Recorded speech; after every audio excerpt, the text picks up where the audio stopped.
We are looking at how to pronounce the name of this period in history, this era or era.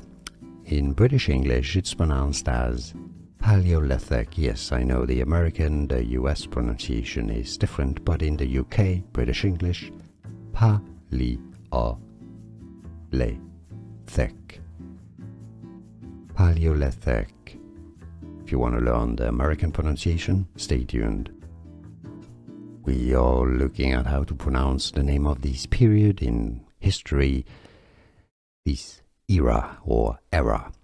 In British English, it's pronounced as Paleolithic. Yes, I know the American, the US pronunciation is different, but in the UK, British English, Paleolithic. Paleolithic.